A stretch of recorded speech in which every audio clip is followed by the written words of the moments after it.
Welcome to another episode of How Did It Make Sense, where we explore first stories and second stories. And there's always more to the simple narratives that we hear. And today I've got one of my Lund colleagues, one of my Lund co-students. There we go, Lund University. I have my Black Panthers hoodie on. Sorry, I didn't wear my lunch hoodie. No, that's cool.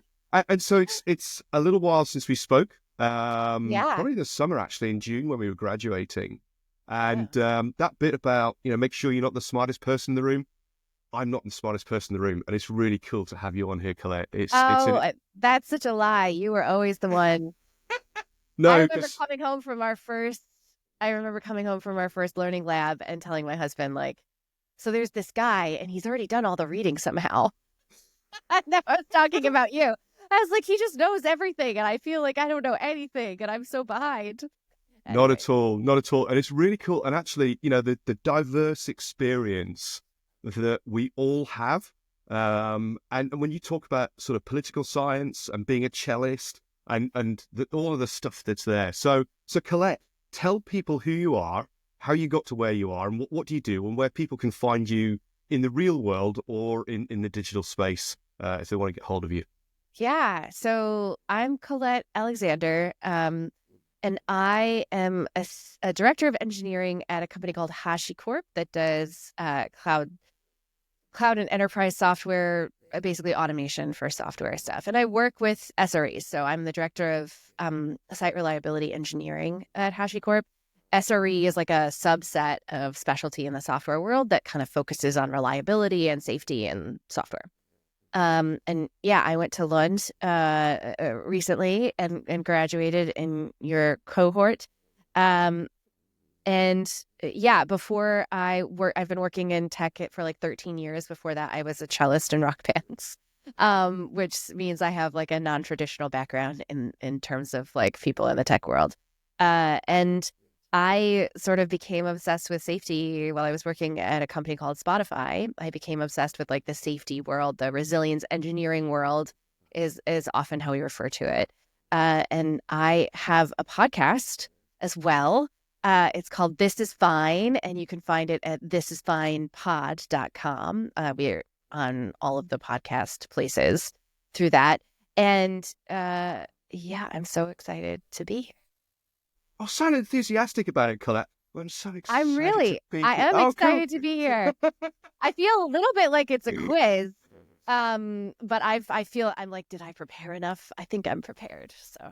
Well, there we go. So, we talk about a first story. So what's the first story version of this account that you're going to talk about? Yeah. So I wanted to pick something from the software world. True story. I also had a marine story, but then I heard Avi talking, who was also in our class, and I was like, oh, maybe I shouldn't tell a marine one. Maybe I should tell a software one. So I picked one that I think pretty much everybody knows about in the world, which is the CrowdStrike outage that happened last summer, I think it was. So from a software engineering perspective, the first story goes something like a company releases its software to in a way that involves getting deep down in the kernel of an operating system, and that's how they deliver the software. And people who understand this in the software world, everyone would have been like, "That's pretty risky." So you're doing something that's pretty risky, right? And they release a type of software that when they begin to release it, this particular module or thing, new feature that they're releasing, they develop this template and they test it in all of these ways. They are very we'll pre-test it on all of these different systems to make sure that it works. And they do that for a little while. And then because those tests went really well, they're like, you know what, for these, we don't really need to do the same amount of testing. We'll do like half of it, right? Boom. Then they take out the entire global infrastructure of anyone who's running Windows and their software suddenly.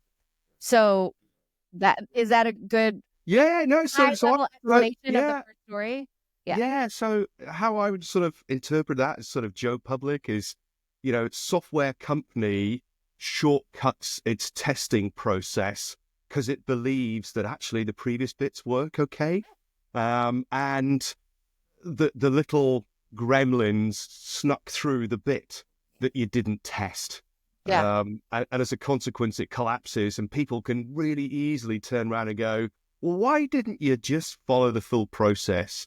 Now, I've got a tiny little bit of knowledge about software, and I know that you can't test this stuff in brute force testing. There are just so many permutations. So you've got to make some assumptions. So what's the real story? What's the second story behind this? Well, And and again, I want to preface, like I should have prefaced this before I even started with, I do not work at CrowdStrike. I do not know precisely what happened behind the scenes. And so I'm going off of the public documents that they released and some other sort of commentary. The CEO or somebody just testified in Congress. So I read a lot about that, right?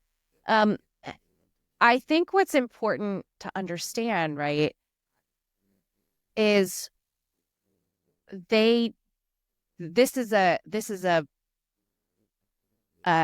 pattern that happens all the time, right? And this was precisely what they were doing constantly beforehand. And that when you think about what CrowdStrike is doing, the value, so CrowdStrike they release this software and it's meant to help companies detect cybersecurity issues as quickly as possible. And so when we think about the need for speed and delivering something very quickly, it's like they're going to identify patterns that are happening in systems, and they're doing that based off of the most recent threat intelligence they have of other systems that are getting compromised all over the world. And so then they're saying, okay, we're going to make our software detect if this pattern is happening. And you don't want to wait on that. You don't want to like snooze on it. You don't want that to be like the most rigorous, long-standing, because 2 weeks later, that's after all of your customers could have potentially been compromised and they wouldn't know, right? so you've And got so just as a simple bit, you're basically developing a guardian or a guard dog that's looking for patterns that says, I think this is a baddie, and we're going to have some false positives because actually we're willing to accept the false positive over the missed truth because of the compromise. And we then become very seduced by the outcomes because actually if your false positive is global as opposed to minor and the behaviors are the same, then actually we could end up judging badly over actually what the system's designed to do.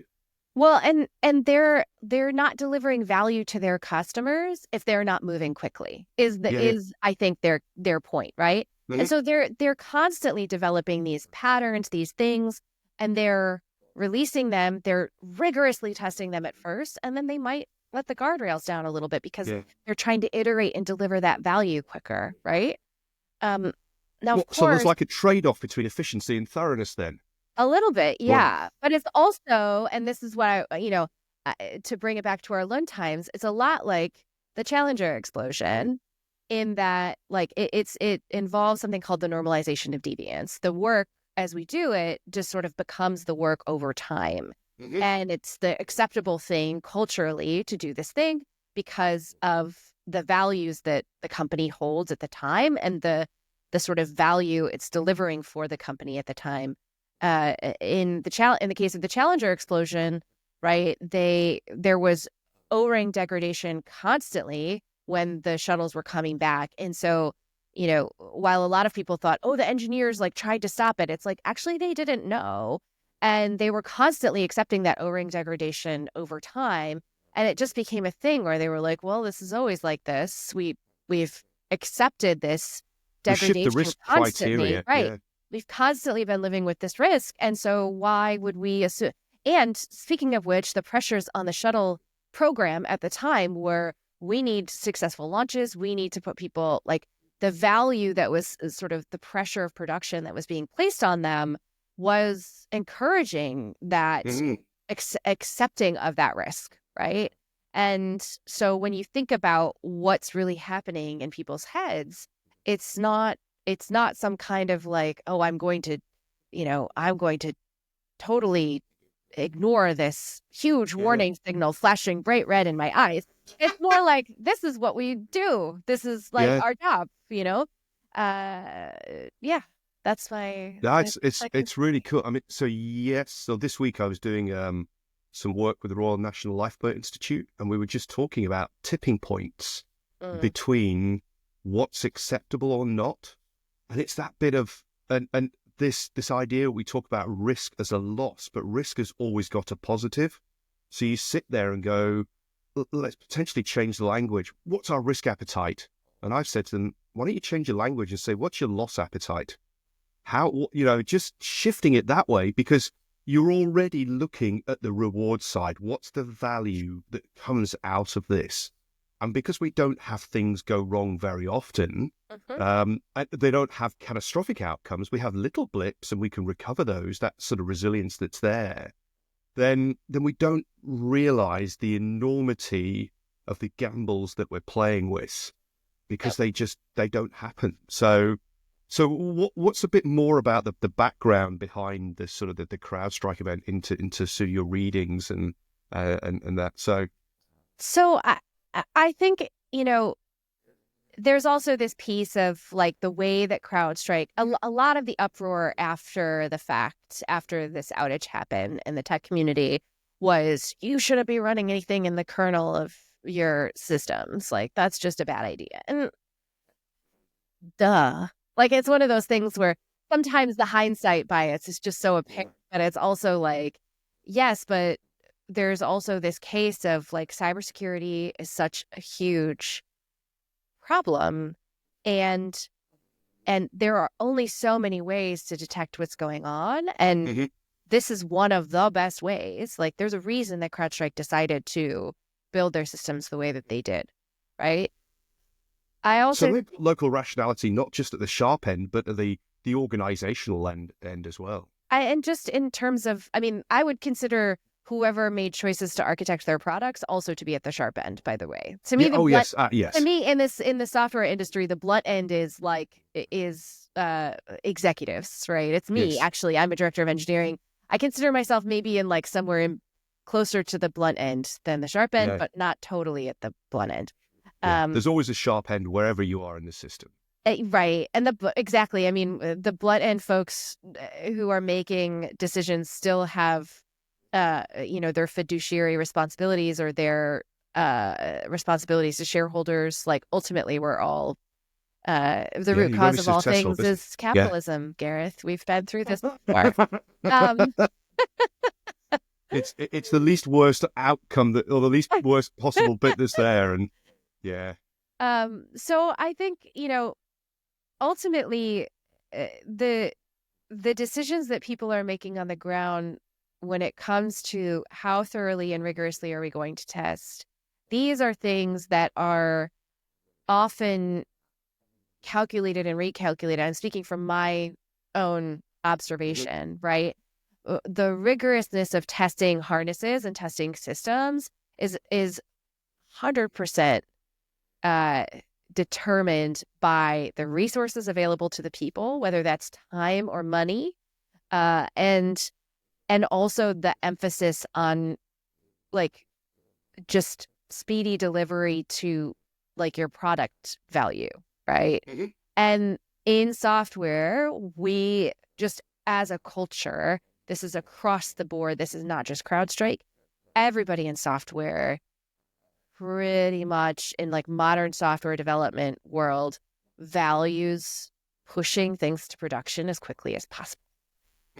You want to have rigorous testing in place, obviously, but you're always hampered by, as you said, what you can test and how rigorously, given the constraints that you have in your systems. I think one of the bits that I picked up, and I suppose I sort of picked it up from my background as well, but reading Dave Zweibeck's Beyond Blame, and just talking about the development environment is never as complete as your live environment. And you can't load your development environment in the same way that the live environment is, for a whole bunch of reasons, not least, how much money have you got, right? I'm going to build a complete mirror And it's like, well, we can't then load it with the same data. So there's always going to be assumptions, and the read across and say, this is good enough. Well, this is where we think it's going to fail. This is how we think we can trigger it to fail. And we make an assumption that the real world behaves the same way as the dev environment that we're in. And there's not just one real world when you think about CrowdStrike too. There's thousands of real worlds depending on their customers. So Delta's system probably looks very different than another one of their customers. And it's true in that, like, it took Delta forever to recover. Other companies recovered immediately. Other companies, and that was a function not of CrowdStrike's like deployment. It was a function of how those other systems were built to behave and operate. And so that's a whole other thing you can't possibly test for, right? I have a T-shirt that says "Test and Prod or Live a Lie," courtesy of a CEO of a company called Honeycomb.io that works in like observability and tracing space. And I think it's like, it's totally true.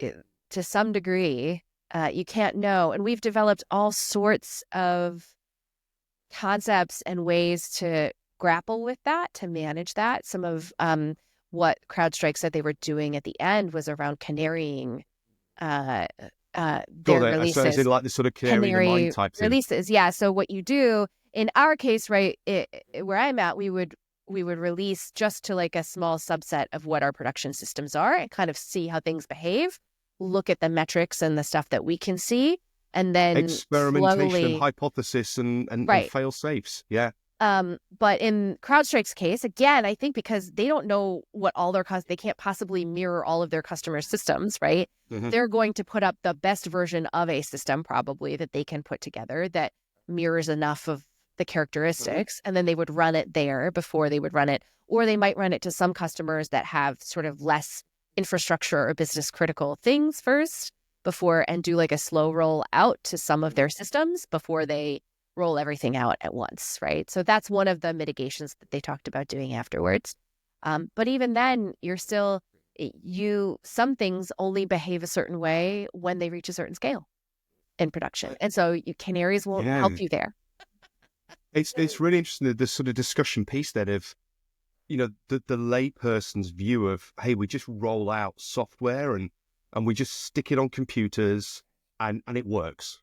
And we don't actually recognize the interactions that exist within much bigger systems like an airline or a supermarket chain or a delivery system or a healthcare system, that we just assume that, hey, it's Windows, whatever Windows means.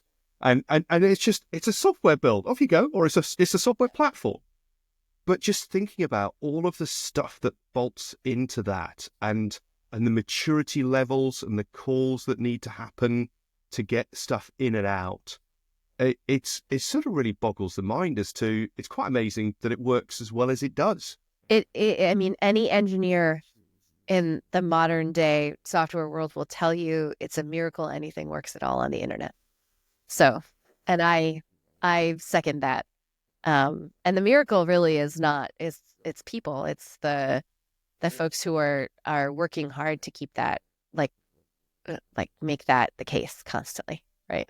So talk a little bit more about that then. So how is it that your resilience engineers, your people, how is it that they work around this? Because there's technology that's telling them something, but they've then got to interpret that and then work out who needs to know why and how do we get hold of them. So how do it goes ping, right?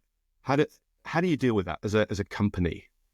I think, or as an it doesn't matter. It doesn't matter who it is, but generally, so just sort of inform the audience here. Yeah, how do software systems manage that? To get a little philosophical first, it's important to recognize that when we say resilience, we mean a specific thing.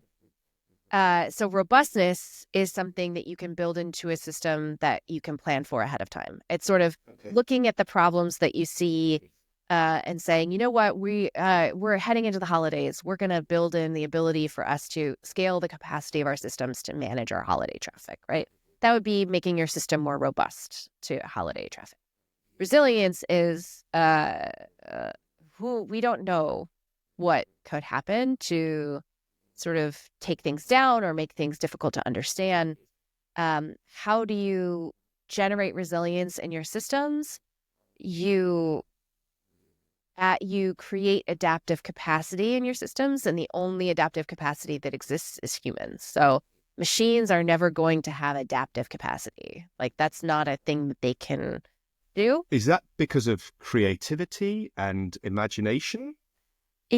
Yes. And I think there's like a piece of cognitive ability that AI, that, any machine just does not have the ability to reason on the fly and have instinct too about what's going on. When you think about the deep levels of expertise that the people who build systems of any kind have in those systems, you can't just sort of like write a couple pages of a doc and then like, boom, read it, and boom, you have that expertise, right? There's something inside of their cognition and their understanding based on that expertise that allows them to react in unplanned situations and bring their expertise to the fore to solve problems, right? Ultimately, when we have incidents in at my company or any company that's having incidents, you need people. I mean, all of them. Yeah. You need people to help solve the problem. There are companies out there, I think, who try to sell like, we're going to AI incident respond. No, you're just programming run books for things that you can plan ahead for. Like, they're building robustness, not resilience. Exactly. So how do you scale resilience then? Now, if you could answer that, you'd probably make a shed load of money. But so I would say that, it's any sort of dynamic, creative, adaptive space, scaling is not easy. And it's one of the challenges I face in developing instructors to teach this stuff dynamically in high-risk industries, high-performance teamwork, is it's not a 5-minute job. No, and learning is a constant process. I mean, I think for me, fundamental to my beliefs is, how do I create a culture of learning in the organizations that I operate in? Not just in my management chain, right? Whoever happens to report up to me, but across the entire organization. If we do not create a culture of learning and curiosity about our systems and about what's happening, then we will not have the resilience we need when something unexpected happens.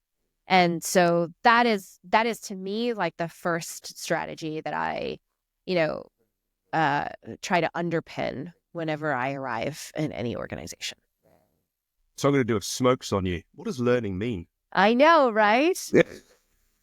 And I think I think it's like the pornography. I'll know it when I see it. I think everybody has a sense of when they've learned something and understands what learning is. And yet, I think sometimes when people ask, what does learning mean? What they're really asking is, what are signs, what are metrics that I can attach to learning? And how do I pay for that and measure its return? Right. How do I make it more efficient, Gareth? How do I make people learn faster and better? And that is, so what we do, I'm a big proponent of learning from incidents, which through in-depth incident analysis. So this is where, instead of doing what we would call like a pretty bog standard post-incident review that like happens at the end of an incident, and like seriously engineers write them and then they like go in Google Docs filed away forever and nobody ever looks at them, right? So what we do, you've got a big data repository, not a learning repository. Exactly. And so what we want to do is we want to tell a story. And so you interview people, you get like really in-depth, like interesting sort of descriptions, rich qualitative data about the situation. And then you put together a report that tells the story of the incident and the systems behind the incident.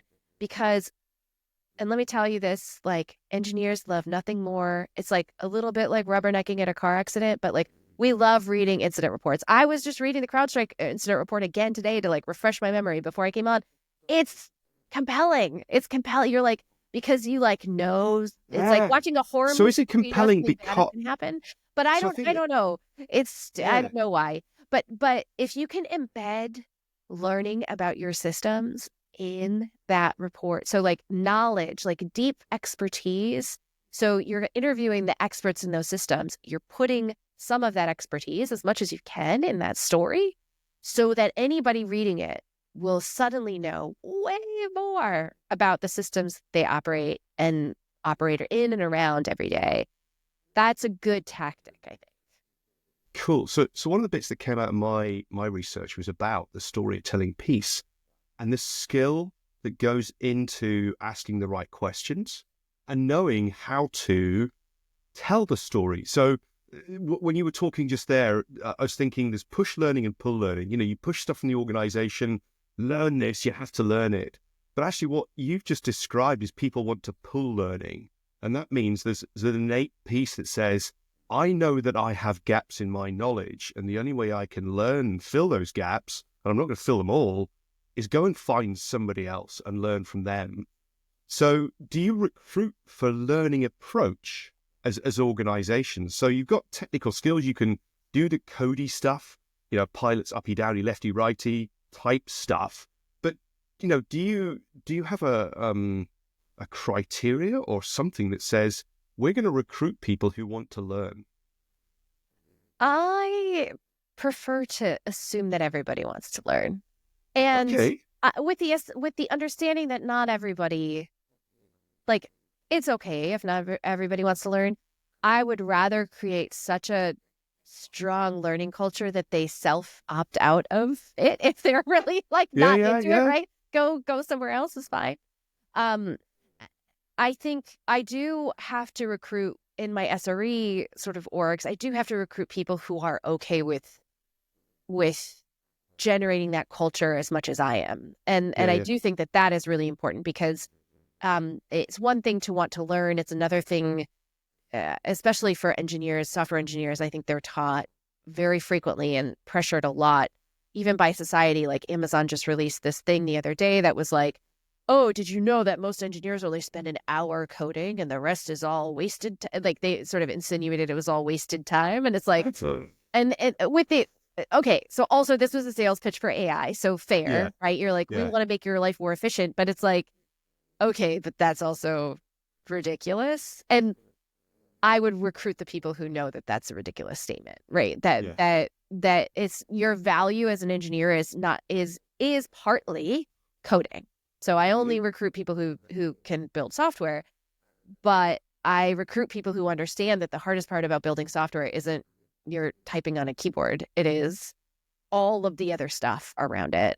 The Yeah. knowledge you have to have, the context you have to have, the business context you have to have and share, like all of those things, that is what makes building software hard. And so those are the people that I tend to gravitate towards recruiting in my particular org. Interesting.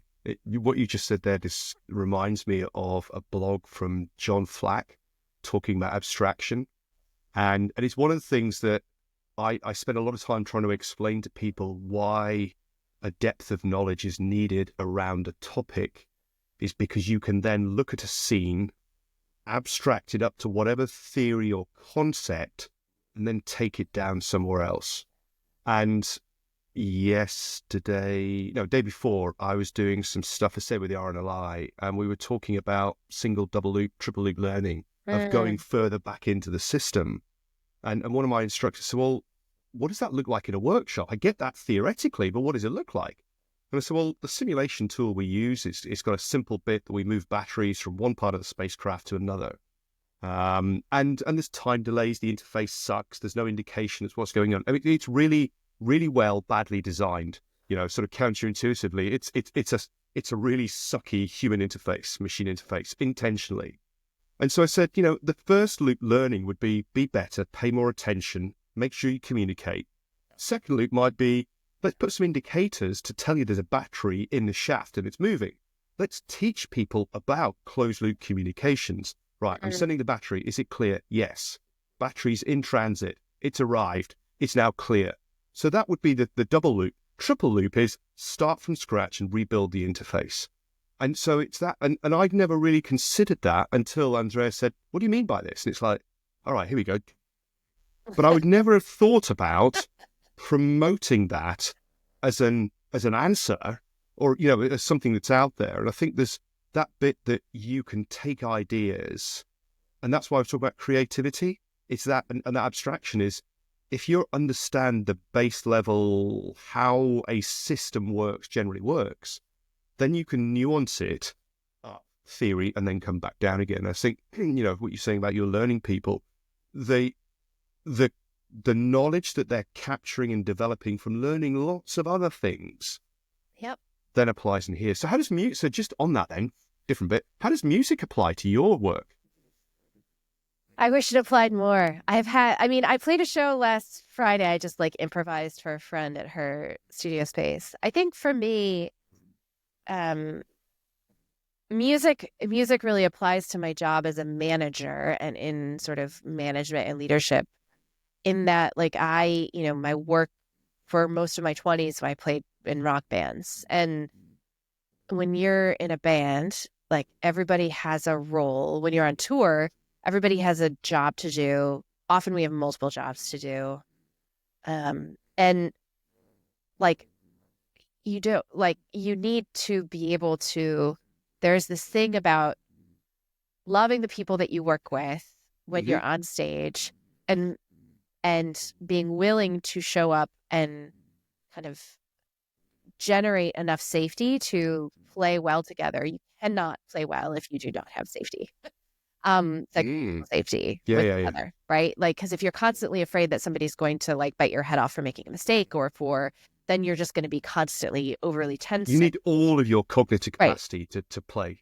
Right. And I think, one of the things that I tell my engineers a lot in our world, where we're trying to encourage this learning and encourage this growth in the rest of the organization around reliability, is we're here to make people safe, but we're not here to make them comfortable necessarily. Yeah. And I think I learned a lot about that feeling and that set of values from being in a band that was ostensibly there to help. I mean, we're all growing. I was often the youngest person in a band, and I often was. So you didn't just have you had multiple bands then, so you got to do multiple learnings. Yeah.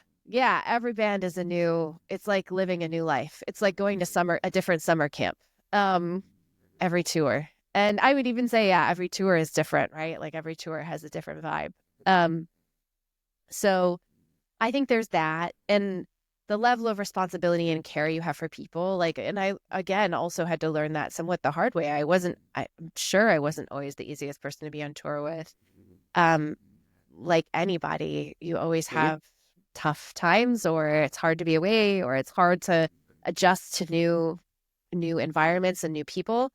But ultimately, the level of care and the level of safety that we had to provide for one another in order to play together, that was incredibly sacred. And I think I learned a lot about that there, and it helped me be a good manager and understand the right dynamics to have on a team, right? Cool. Not to avoid conflict, but to work through it and to, Well, conflict's just, it's this, people think that conflict is about sort of aggression and sort of this, but it's just a difference of opinion. Yeah. And we can agree to disagree. There we go. Conflict disappears because I'm in that. So when you were talking about the music piece, it reminded me of one of the things I love being on stage, and I have no idea what I'm like on stage, because when I'm in the flow, I'm in the flow. Yeah. And it's that bit. So how do you, I'm guessing the same thing happens in incidents. If people are really zoned in and they're in the flow, how do you go and capture the learning then? Well, you don't do it till after, right? Well, you obviously, because you can't do it because you're busy doing. The point of during an incident, the point is not to learn. The point is to get the incident over. Yeah.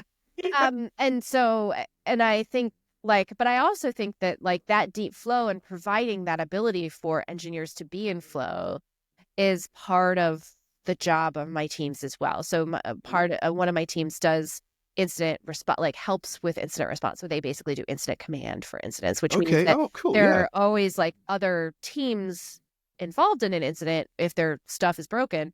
But like somebody from my org is involved in sort of helping sort of make The the circus coordination go. across at a high level. Yeah. They're the circus director. They're herding all the cats. Connectors across systems. Yeah. Yeah, and that is such an important job to help engineers have flow, to keep them kind of protected from disruptions that are Yeah. unnecessary, all of that stuff, right? Have you tried doing this? Have you tried leaving? I mean, in fairness, what we like to talk about, right? I think we talked about this in the first episode of my podcast, is like the people who pop their heads in asking questions during those times. It's because they need something, right? They are also, again, the sharp end of something. So, and so what you need to think about when you're having those situations, I think, is like who is not getting information that needs it, and how do we figure that out? And that's another reason why we have that support mechanism for folks involved in incidents, because it's really important that they're able to focus on getting the incident over while somebody else manages the comms, the explaining to customers or communicating with CEOs, We right? role clarity in a team. Who would have thought it? Shocking. Shocking. Excellent. Well, thank you for all of these insights about sort of the software world and music and Challenger and things. We sort of end the session with what are the bits that you'd recommend people go away and read or watch or consume knowledge to help them in their learning? So what would you recommend? And it doesn't matter, 1, 2, 3, I don't care. There's plenty of space in the show notes. So what would you do? What would you recommend people do?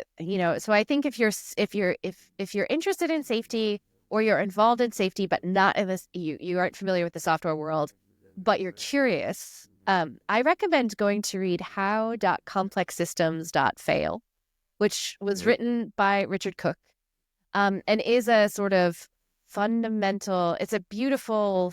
That's his paper, isn't it? It is. He wrote a paper, but it's also just like a website with the text on it that has I didn't know that. Okay. How.complexsystems.fail. It's just a list of stuff. But it is, I think, a wonderful entry point into the world of safety that I send to people, software engineers who are interested in it, all sorts of other people who are curious about what I do. I feel like it's a great summary of the space that we're in, I guess. What else would I recommend? I think, I'm a big fan. I like to approach things I'm a very strange bird in the software engineering community, because I really like to approach things from a people perspective. So I really love ethnography, and I really love thinking about things from an ethnographic perspective. My favorite resource that I used that inspired my thesis at Lund was Lee Clark's, what is the book called? I'm going to it's usually On My Bedside. It's off the top of my mind. Oh my goodness. It's about silly systems. It's called Mission Improbable. Oh, Mission Improbable. Yeah. That's different. Okay. And relatedly, Lee Clark wrote a paper with Charles Perrault, and I was describing it to people the other day, and they were like, "Oh wow, it's a banger of a paper," as we like to say in our nerdy academic world, and it's about Lilco, how there was almost a nuclear power plant built on Long Island, and they didn't build it because some activists made them test their evacuation was that about the plan. exfil piece? Yeah, the basically the get people out when it all goes horribly wrong. Yeah, so they made this activist group made them test their evacuation plans if something went wrong. And this was before the nuclear power plant was turned on. And it went horribly wrong. It was just none of it worked. And so the nuclear power plant never got turned on. And so Lee Clark writes about fantasy documents. I think still what I was thinking of, fantasy documents. Fantasy documents. And I think these things, I love approaching thinking about safety from the lies we tell ourselves, the ways that humans behave in order to kind of get through, And I really love to understand those sorts of sociological behaviors in my work. So those are Cool. the things I recommend. Also Brilliant. listen to my Brilliant. Thank you. podcast. This is Yeah. timepod.com. Sorry, Yeah. I'm going to plug it We'll. again. No, absolutely. Go for it. It'll be in the show notes as well. The bit about sort of fantasy documents reminded me of Nipin Anand talking about the Costa Concordia and the belief that, cruise liners don't sink. So, and the validation of the evacuation or the mustering drills that are there. And you sit and go, they don't validate the mustering with 4,500 people on board those vessels. They do scale musterings. And you think, imagine what it must be like at, 10 o'clock at night, it's dark, the lights are out, and you've got to go and try and muster 4,500 people and make sure you haven't left anybody behind? Really? But don't worry, we'll sign off and say that we can do this. Yeah. And it's that bit of, yeah. You said you can do it. We believe you can do it, but we know you can't. Yeah. And so it's quite amazing that those things do occur in the way they do, because you can't scale that sort of stuff so easily. So it's really cool that somebody tried it and they failed and go, right, in that case, well, we're not going to do this. Yeah. We're not going to do this. So excellent, Colette. Thank you very much for your time. It's great to chat to you again. And until the next time, are you going to London in January? I don't think so. I wish I could. I have a 2 and a 4-year-old. Well, I had a baby in the middle of the program, and now he's 2. And your arm as well, and there was a whole bunch of stuff that went on, and it was insane. I can't believe I made it through. So, well, yeah, I don't think I'll make it this. I yearn for the day when I can go to Learning Labs for fun. It'll happen soon. Maybe we should get an online get together with everybody and let's get a Zoom chat going. So that would be great. Awesome. Thank you very much, Colette. Thank Take you. care, and we'll catch you soon. You too. Bye.